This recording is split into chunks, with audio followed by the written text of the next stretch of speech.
ne mu ngi pesé ci kaw ndoddu Badara Gadiaga aussi gis ngeen l'engouement la mobilisation l'appel à la mobilisation sànq maa ngi ko doon wax la police a bien anticipé li nga xamante ne Cheikh Oumar Anne moo nekk noonu. Bonjour monsieur le ministre. Ça va bien, vous êtes en direct Sénégal 7 ñu bëggoon am sa impression par rapport ak placement sous mandat de dépôt Sénégal 7. waaw maa ngi nuyu ñëpp tey dañoo ñëwoon pour jàppale soutenir Badara Gadiaga comme ni ko Sénégalais yëpp di soutenir yi ñaawlu mbir mi parce que quand même Sénégal waroon na weesu fii weesu woon nañ fi d'ailleurs mais dañoo bëgg a delloo ginnaaw.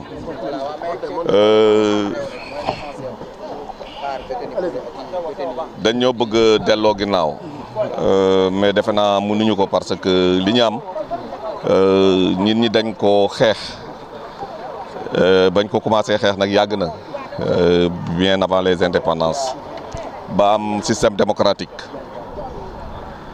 bu njëkk ba sax doon nañu gis fii Sénégal ñuy arrêté ay politiciens parce que politiciens yi dañoo bëgg a jël nguur gi ñëw ne ñii seeni concurrent lañu. ñu ne dañ leen di arrêté loolu amoon na fi nit ñi di ko xeex mais léegi buñ société civile bi sax moom moo doon jàppale politiciens yi ñëw ne loolu du am mais léegi nee nañu société civile bi ci bopp dootuñu leen bàyyi ñuy wax loolu Sénégal weesu na foofu sunu démocratie weesu nañ foofu sénégalais yi du ma ne dañoo nàmp démocratie mais tey egg nañu fenn fu nga xam ne leen dootuñu ko nangu donc may woo nguur gi ñu taxawaat ñu dellu ginnaaw parce que réew mi. xam na am na fu ñu yegg parce que ñoom seen bopp ci biir réew mi ci système démocratique bi moo leen indi nguur gi en tout cas lii ñuy def Sénégal du ko nangu teguwul ci yoon rafetul ci Sénégal rafetul ci deru Sénégal te ñoom fi ñu leen di xaar mooy ñuy rafetal deru Sénégal lii ñu ñëw ne Sénégal fépp ñu ngi fay wax ñu ngi arrêté ku wax ne wax bu àndul ak li nga xam ne bëggoo dégguñu ko nguur gi bëgg ko dégg ñu arrêté la baaxul te ñu bàyyi yenn defe naa romboon nañu tamit. di arrêté nit parce que wax na ci télé sénégalais yi ku bëgg a jël sa télé yaay ubbi di déglu émission bu nga xam ne sénégalais yëpp da koy déglu ñuy wax foofu ne li ngay wax àndul ak sunuy gëm-gëm ak sunuy li sénégalais yi di respecté attaque aux bonnes mœurs vraiment télé bu nga xam ne sénégalais yëpp a koy déglu loolu dafa vraiment ruslu. En tout cas ñun nouvelle responsabilité dañoo ñëw fii ànd ak wane sunu taxawaay ci wetu Badara Gadiaga ak képp ku nga xam ne tey dañ nguur gi daf la bëgg a teg loxo parce que bëgguñu ñu nga génnee nga wax li sa xalaat ci réew mi. problème bi mooy li ñu koy waxee ñun mooy tey liggéey la ñuy laaj nguur liggéey lañ lay laaj mais nekk di teesante ak loolu il faut ñu bàyyi ko nañu liggéey.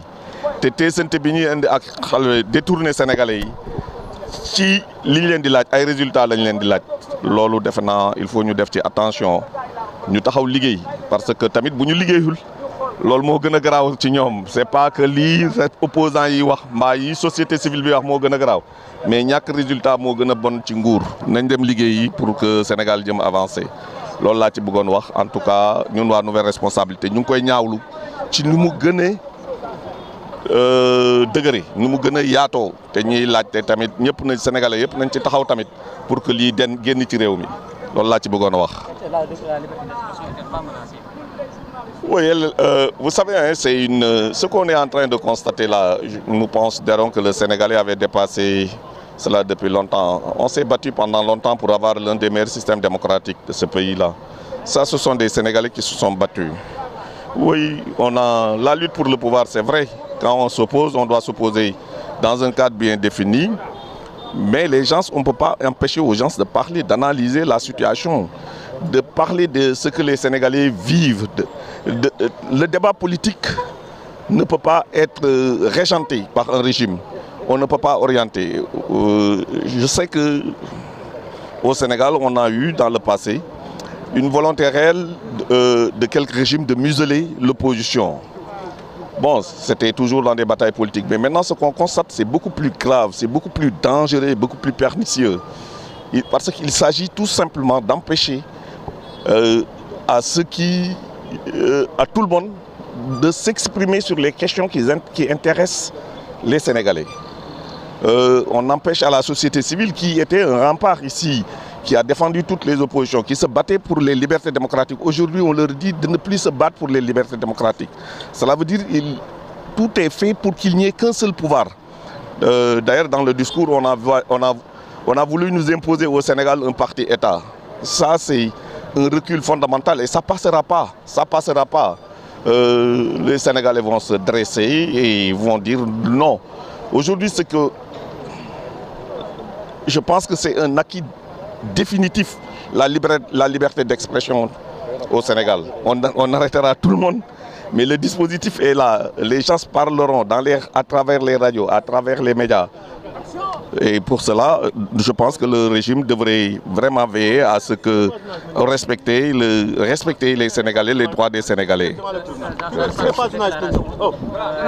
Avancez, vous arrêtez. Avancez, arrêtez l'interview. Non, arrête, on demande, on pose des questions. On pose des questions. mu ngi ci interview bi suñu interview bi la ñu dagg. La police est intervenue ak suñu interview ak ancien ministre de l'éducation de l'enseignement supérieur Cheikh Oumar Anne nekkoon DG COUD actuellement.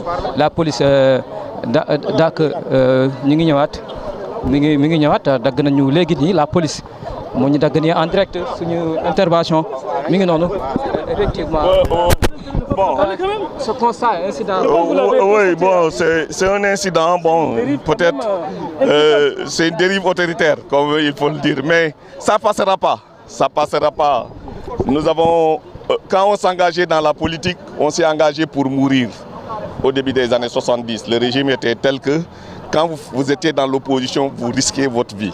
On s'est engagé pour la politique. On s'est battu. Ce n'est pas aujourd'hui que ça nous fera reculer. Ce qu'il faut retenir ici, voilà, le Sénégal est en train est tombé entre les mains de personnes incapables de prendre en charge les préoccupations des Sénégalais, incapables de comprendre les enjeux du moment et qui considèrent que par la violence, on peut museler le peuple. Ce n'est pas possible.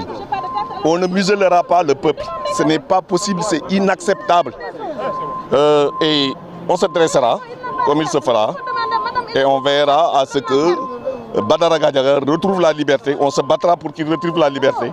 On se battra pour que tous les Sénégalais puissent exprimer librement leur avis et que le pouvoir ne peut pas dire qu'ils ont le monopole de la vérité et que tout le monde doit acquiescer quand ils toussent. Non, ce ne sera pas le cas. Ce ne sera pas le cas. Ils n'ont qu'à arrêter tout le monde. Ils ne pourront pas le faire. Et d'ailleurs, nous avons des institutions très solides qui font que, bon, les personnes peuvent de temps en temps avoir des attitudes qui ne sont pas les bonnes, mais nos institutions tiendront et le Sénégal restera debout. Honorable, il y a aussi le coup d'avocat qui accuse le procureur de prononcer des accusations politiques, purement politiques. Oui, ce n'est pas seulement le pool d'avocats, c'est tout le Sénégal. Tout le monde sait que c'est un procès politique. On a arrêté Badara Gadiaga parce qu'il a exprimé des opinions qui ne plaisent pas au régime en place. Et on l'a arrêté et c'est ça qui est déplorable. Mais la lutte continue et la victoire sera là. On gagnera. Merci beaucoup. L'ancien ministre Cheikh Oumar Anne Cheikh Oumar Anne mu doon wax ci li nga xamante ne ñëwoon débarqué nouvelle responsabilité mu doon wax ci li nga xamante ne mooy lu ñu dund jamono ji surtout mu ñëwoon soutenir Badara Gadiaga dégg ngeen ay kàddoom aussi mu am ku mu àndaloon gis ngeen ne aussi am na incident bu ndaw policiers yi ñëwoon nañu aussi intervenir en pleine interview. Non, mais ce que nous avons vécu est inadmissible, incompréhensible. Un député de la République qui s'adresse à la presse, un responsable politique, moi je suis ancien ministre de la République, et qu'on nous interdise, ou bien qu'on veuille bien nous interdire de parler, mais c'est inadmissible et inacceptable. Donc au-delà de la personne de Badara Gadiaga, c'est une mobilisation de toutes les bonnes volontés, de tous les démocrates, de tous les républicains, pour faire face à ce régime liberticide. Trop, c'est trop. Et la coupe est débordante. Nous devons rester debout. Je pense que ces personnes-là, ce régime, ils se trompent d'époque, ils se trompent de combat et ils se trompent d'époque. Les gens vont se battre et vont continuer à se battre. Les urgences sont ailleurs. On ne peut pas museler les Sénégalais. Ce n'est pas possible. Ces libertés ont été acquises de haute lutte et au prix d'énormes sacrifices. Ils sont attendus ailleurs, sur l'emploi des jeunes. Ils sont attendus sur le pouvoir d'achat des ménages. Ils sont attendus sur la cherté de la vie. Ils sont attendus sur cette économie qui est aujourd'hui morose. Ils sont attendus sur des résultats, mais non pas pour piétiner les Sénégalais. Nous sommes debout et nous resterons debout. Je vous remercie.